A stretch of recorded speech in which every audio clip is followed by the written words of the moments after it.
Hey guys, welcome to the Friday special. I'm filming it on Thursday, but I'm gonna bring it out on Friday, just so it's a new video and you're not gonna get bombarded with too much material for one day. So if you're interested, Thursday's video is about sourdough and kombucha, the final results of both. Both. And it was really exciting, a beautiful turnout on everything. This video is chickens, from their beaks to their butts. Everything. Water for your chickens. It's very important. It's the number one thing you want for your chickens at all times. They can go a little while without food, and they can go a little while without being able to go free range if yours are free range. However, they need water all the time. And in the winter time, especially up here, up in the northeast, where it's very hostile winter, it gets very cold. And we actually had a 2-week spell where it was below 0 degrees. It was in the, or not 0, it was in the negatives every single day for 2 weeks straight. So my birds had a really tough time in the winter. They did pretty good because we have all the precautions, which is the important thing. But every animal this winter had a really hard time. Something we like to use in the winter time is a heated water container. We are fortunate, we have electricity out where our coop and our run is, so we utilize that. We have a large heated water poultry feeder system, or water system, and it works great in the wintertime. We're very happy to have it. However, it is a beast. It is hard to fill, it is hard to keep up, and I have to clean it every single time it comes in, and it is really difficult. And we only have the one because generally the heated water systems, they're anywhere from $40 to $50 to $60 for a heated water system for a small one. So we only use the one. We have talked about getting two, but we only have the one. And as soon as I can, I want to go back to the regular water system. So we use a regular poultry water system, and it's not really staying below freezing anymore. It's going up into the 50s and 40s, possibly mid 30s during the day. So I feel that it's time to go ahead and change their water systems. So here you get to see it. Dun dun dun! It's beautiful. I know. Stunning. Glorious.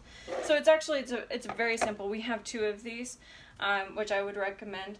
So that way you always have one on hand. If you just have to run out and switch them out really quick, you're not having to spend the time to clean it out and to fill it. So I already have the water in here. I already cleaned it out. It's very simple. It just slips right in, snaps right into place. Now before I do that, I actually wanted to add the apple cider vinegar though.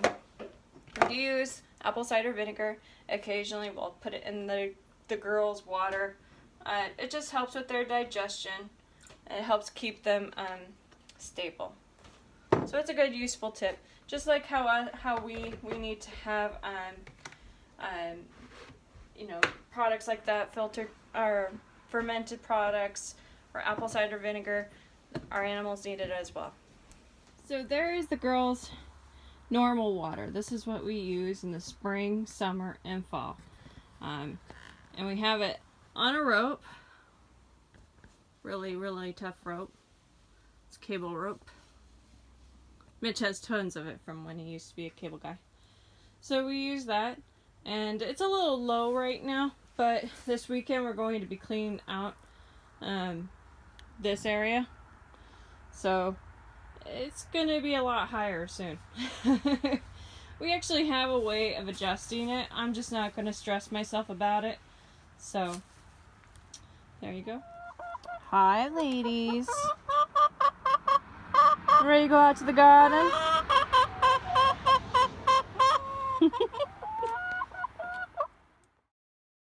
So if some of you are wondering what I'm doing right now, which is a very good question, I'm out actually in the garden taking soil samples. I've taken the advice of many people that know what they're talking about, and it's obvious that I have some serious issues with my soil.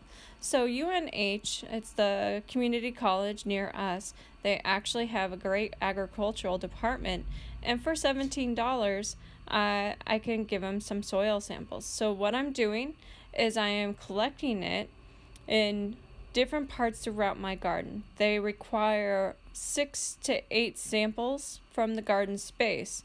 I'm also going to take a sample of the back garden, although I don't know if that's going to skew the results. So I'm walking around digging about 6 inches deep and collecting a cup of soil each. And the chickens are helping me aerate the land currently.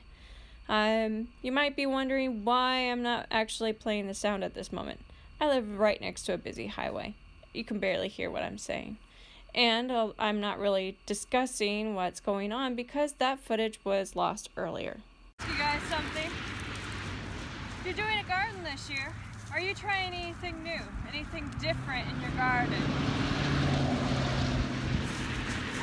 If you are, go ahead and leave it in the comments below. I'd love to hear what it is. My mom has actually just called me and asked for some information because she's going to be sending me some seeds that she ordered, and I think because I also sent her some seeds not too long ago. So it makes it fun, that regard. And my mom does heirloom seeds as well.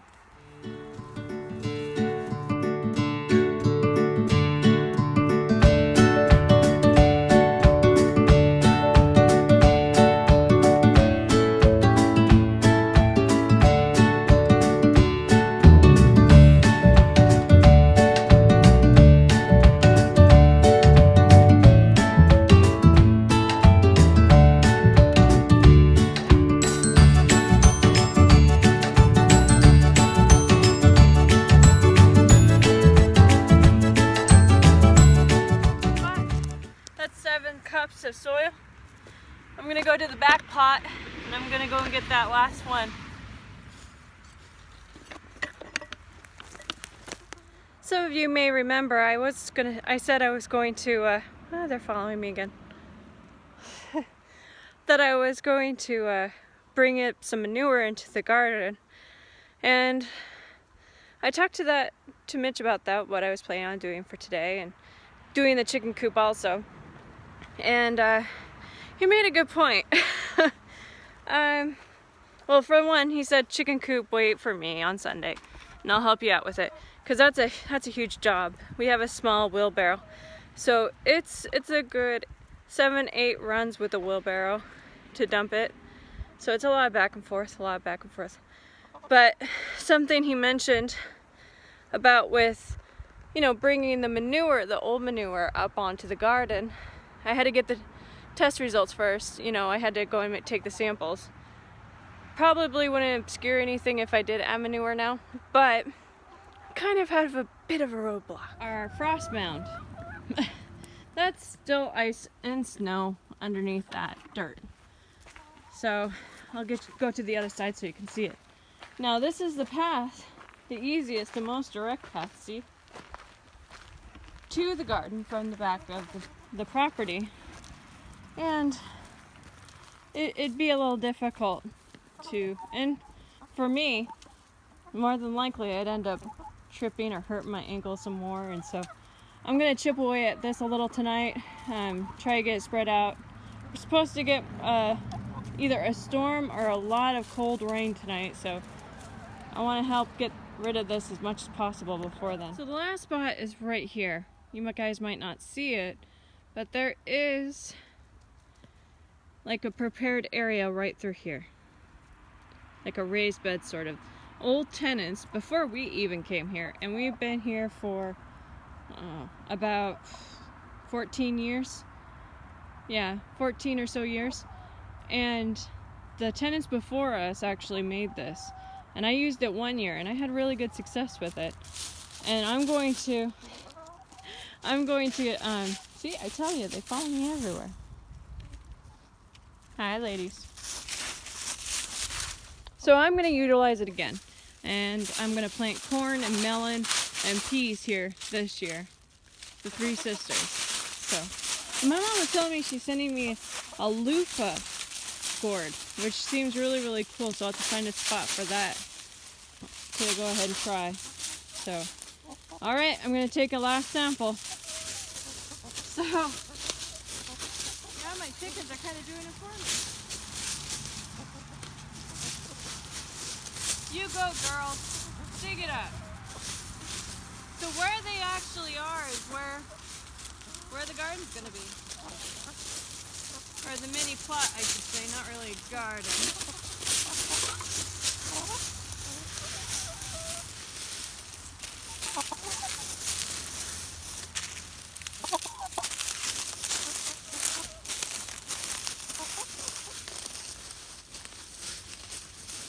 I'm definitely gonna put these leaves back on here. Hope they help decompose it a little. I mean, up in the hill, it's great soil, but it's not so easy to get to that. Ugh. And lots of roots.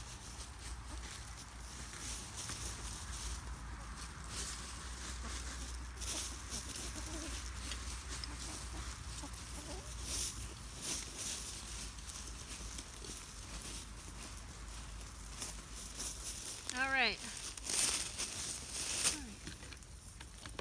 There's that.